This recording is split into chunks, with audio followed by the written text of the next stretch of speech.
잘 알려져 있고 검증된 대기업의 시계 대신에 작은 신생회사, 이른바 마이크로 브랜드의 시계를 찾는 이유는 뭘까요? 대개의 마이크로 브랜드들은 평범한 직장인들이 우리처럼 시계를 취미로 즐기다가 자기가 직접 시계를 제작해봐야겠다는 생각으로 만들어진 회사들입니다. 그래서 마이크로 브랜드 시계들은 제작자의 아주 개인적인 꿈이나 취향을 담고 있는 경우가 많습니다. 꼭 비싼 시계가 아니라고 해도 시계에서 단순한 공산품 이상의 의미를 찾으신다면 작은 회사의 시계가 대기업의 것보다 매력적으로 다가올 수 있겠죠. 저는 요즘 들어서 훌륭한 마이크로 브랜드 시계라면 그저 가격이랑 스펙이 어떻다고 이야기하는 데서 그치는 게 아니라 이 시계를 만든 사람이 누구인지, 어떤 시계관과 취향을 가진 사람인지를 잘 보여줘야 한다고 생각하게 됐습니다. 물론 시계를 통해서 엿보이는 제작자의 가치관이 매력적이라면 더 좋겠죠.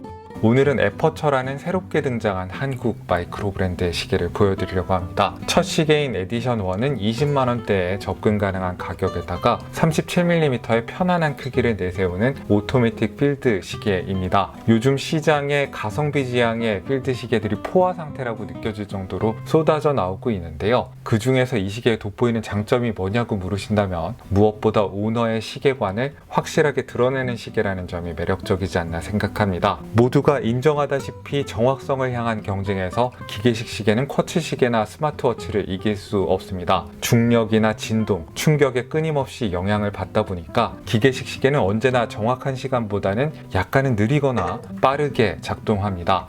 하지만 에퍼처라는 브랜드를 만든 이한상 대표는 이것이 기계식 시계의 약점이 아니라고 말합니다. 우리들도 모두 같은 시간에 사는 게 아니라 항상 남들보다 조금 느리거나 빠른 시간을 살고 있다는 점을 함께 생각해 보자고 하는데요. 기계식 시계는 언제나 정확한 시간에서 살짝은 벗어나 있기 때문에 내가 남들보다 조금 느리다고 뒤처진 게 아니고 내가 남들보다 조금 빠르다고 우쭐댈 필요가 없다고 말해줍니다. 기계식 시계의 크라운을 돌려서 나만의 시간을 맞추는 행위는 정확성이나 경쟁에 대한 강요로부터 벗어나서 온전히 나에게 집중하는 행위이기도 합니다. 이한상 대표는 우리 모두가 남들보다 낫거나 못한 게 아니라 각자의 시간과 순간 속에 있다는 위로의 메시지를 기계식 시계를 만들면서 나누고 싶었다고 말합니다. 에퍼처라는 브랜드의 이름은 카메라의 조리개를 뜻하는데요. 브랜드 이름을 이렇게 지은 이유는 시계와 카메라가 공유하는 것이 있기 때문입니다. 시간은 우리가 무슨 짓을 하더라도 상관없다는 듯이 멈추지 않고 연속적으로 흐르는데요. 우리의 기억은 이 시간을 순간으로 분절해서 내 경험과 결부된 하나하나의 이벤트로 기록합니다. 가령 엄마랑 처음 놀이공원에 갔던 1987년의 늦여름의 오후라던가 설레이는 첫 월급을 받았던 2008년 초겨울의 아침 같은 방식으로요. 이 순간들은 시간의 표지들과 함께 나에게 기억됨으로써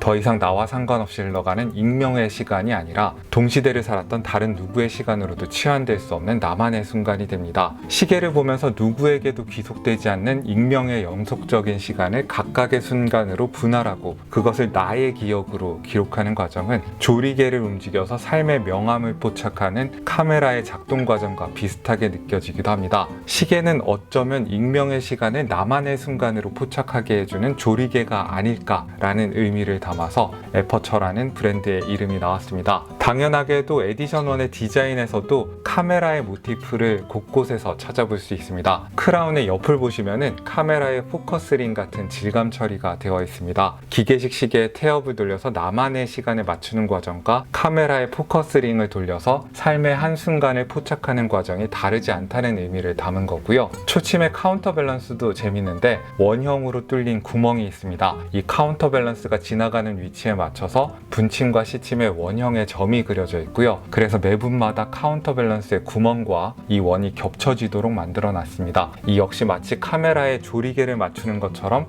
연속적인 시간을 나만의 순간으로 포착하는 과정을 나름대로 형상화한 겁니다. 한국은 물론이고 대체로 아시아에서 기획한 마이크로 브랜드가 브랜드 이름을 왜 이렇게 정했고 자기 시계를 왜 이렇게 디자인했는가를 잘 설명할 수 있었던 경우가 드물었는데 에퍼처는 브랜드 이름부터 시계의 디자인까지 연결되는 일관된 메시지가 있다는 점에 점에서 돋보입니다. 에디션 1은 2차 대전 때 미국군의 필드 시계로 활약했던 A11으로부터 깊이 영감을 받았습니다. 하지만 검은색 다이얼에 흰색 아라비아 숫자와 철도 모양의 챕터링을 활용한다는 것 정도만 가져오고 케이스의 형태부터 씹은침의 모양, 다이얼의 폰트까지 다 독자적인 선택을 했습니다. 단순히 기획만 한국에서 한 시계에서 그치지 않고 되도록 많은 파트를 한국에서 직접 만들려고 했다는 점도 멋집니다. 그동안 메이드 인 코리아 시계들이 없었던 건 아니지만은 케이스백의 각인비나 포장박스 값까지 다 계산해서 간신히 국내산 규정에 마지노선을 맞추는 수준인 경우가 많았는데요. 이 시계는 다이얼과 스트랩을 한국 업체에서 제조하고 최종 조립도 한국에서 진행했습니다. 메이드 인 코리아라는 문구에 진짜 의미가 있기를 바라는 분들께는 꽤 어필할 만한 부분이라고 생각이 됩니다. 케이스 직경은 37mm로 아담하지만은 러그 투 러그의 길이는 45mm로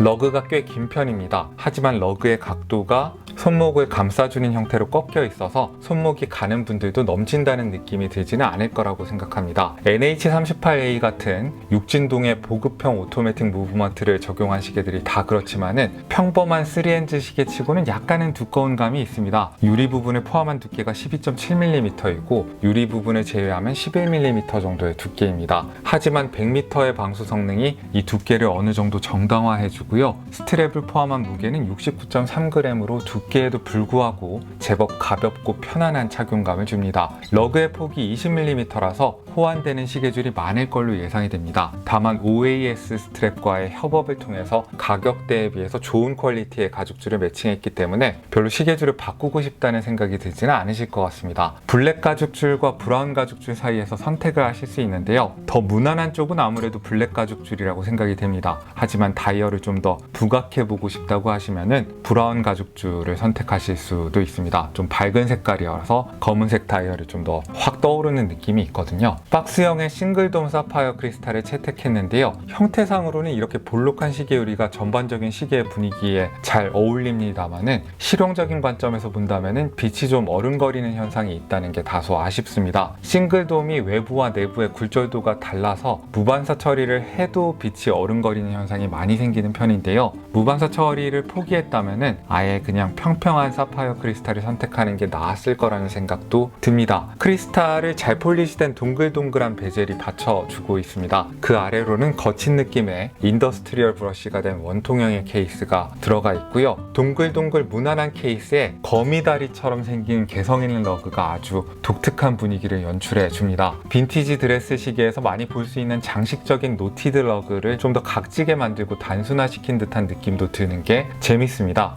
이렇게 각이 져 있는 긴 러그 덕분에 케이스가 작고 동글동글한 시계임에도 불구하고 마냥 귀엽지만은 않고 손목 위에서 상당한 존재감을 발휘할 수 있게 됐습니다. 케이스의 피니쉬는 가격대에 비해서 아주 좋다고 판단하고 있습니다. 폴리시된 부분이 많은 중저가 시계들이 어딘가 찌그러지거나 덜 닦여서 싸구려 같은 느낌을 주는데 이 시계는 눈에 띄는 실수 없이 무난한 퀄리티를 보여줍니다. 모서리 어디를 만져봐도 날카롭거나 거친 느낌이 없다는 것도 칭찬하고 싶습니다. 카메라에 포커스링을 닮은 크라운의 사용감은 아주 좋습니다. 100m 방수지만 스크루다운 크라운은 아니고요. 0단계에서는 수동 감기를 통해 동력을 줄 수 있습니다. 그리고 날짜 차이 없는 다이얼에 맞게 논데이트 무브먼트를 넣었습니다. 그래서 고스트 포지션이 없고 크라운을 한 칸 뽑으면 바로 핵 기능이 발동하고 분침을 이동시켜서 시간을 맞추실 수 있습니다.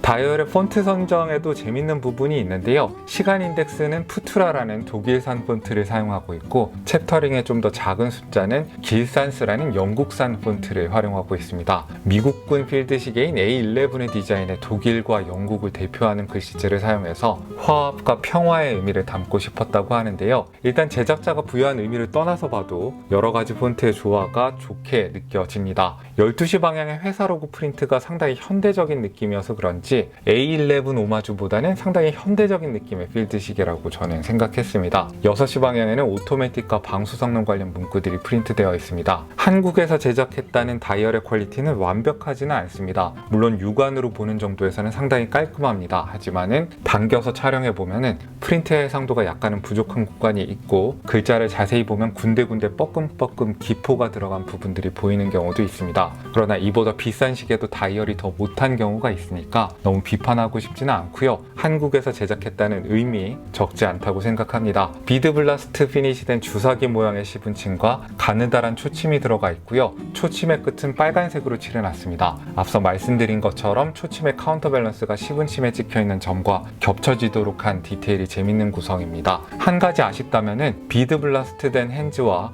야광 도료의 색상 대비가 그리 극적이지는 않아서 이 디테일이 아주 눈에 확 들어오지는 않는다는 겁니다. 야광 도료에 다른 색상을 좀 넣던지 시분침을 좀 더 어두운 색으로 뽑았어야 하지 않나는 생각이 드네요. 칭찬할 만한 점은 시분 초침을 어디 이미 있는 거를 그대로 갖다 쓴 게 아니라 이 시계에 맞게 완전히 새로 제작했다는 것입니다. 그래서 시분 초침의 크기가 다이얼의 비례에 딱 맞는다는 게 좋습니다. 다이버 시계 수준은 아니더라도 이 가격대의 필드 시계 수준에서 기대할 수 있는 준수한 야광 성능도 갖추고 있습니다. 중저가 필드 시계는 야광을 아예 포기하는 경우도 많은데 이 시계는 슈퍼루미노바 C1 도료를 인덱스와 시분침에 성의 있게 발랐습니다.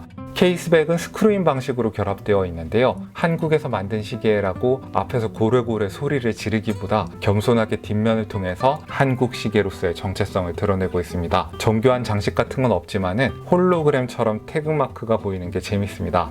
가죽 스트랩은 오히려 너무 좋은 걸 준 게 아닐까 하는 생각이 드는데요. 역시 한국에 있는 OAS 스트랩과의 협업을 통해서 제작된 거고요. 이탈리아산 푸에블로 카우아이드 가죽을 사용했다고 합니다. 당연히 좋은 가죽줄의 핵심이죠. 풀그레인 등급의 가죽을 사용한 거고요. 따로 사려면 79,000원 정도 하는 걸로 알고 있는데 이 시계의 리테일가가 20만 원대 정도라는 걸 감안하면은 상당히 힘을 준 스트랩이라고 할 수 있습니다. 필드 시계의 컨셉에 맞게 가죽의 광택을 죽인 연출도 잘 되어 있는 게 인상적이고요. 튼튼하고 강한 시계라는 인상을 완성시켜줍니다. 촉감도 아주 좋고 냄새도 좋은 가죽에서 나야 할 듯한 좋은 냄새가 납니다. 왠지 많이 사용해서 낡아지면 더 멋질 것 같은데 앞으로가 더 기대되는 가죽입니다. 자, 그러면은 새로운 한국 브랜드 에퍼처의 첫 번째 시계 에디션 1을 살펴봤는데요. A11의 똑같은 오마주를 기대하셨던 분들은 실망하실 수도 있겠지만은 한국 브랜드도 이제 스토리텔링이 되는 그런 브랜드를 보고 싶다고 생각하셨던 분들은 에퍼처의 등장을 굉장히 반갑게 느낄 것 같습니다. 아직은 시계가 하나라서 에퍼처가 지향하는 시계가 완전하게 다 보이지는 않는 것 같습니다만은 앞으로 후속 모델들이 계속 나오고 거기에 제작자분의 시계관 같은 것들이 더 많이 반영되는 모습이 보인다면은 아마 한국에서도 이게 정말 한국 브랜드지 라고 말할 수 있는 시계 브랜드가 출현하게 되지 않을까 그런 생각이 듭니다. 자, 오늘도 여러분들께 유용한 정보가 됐기를 바라고요. 여기는 생활인의 시계 채널, 저는 호스트 김생활이었습니다. 안녕히 계십시오.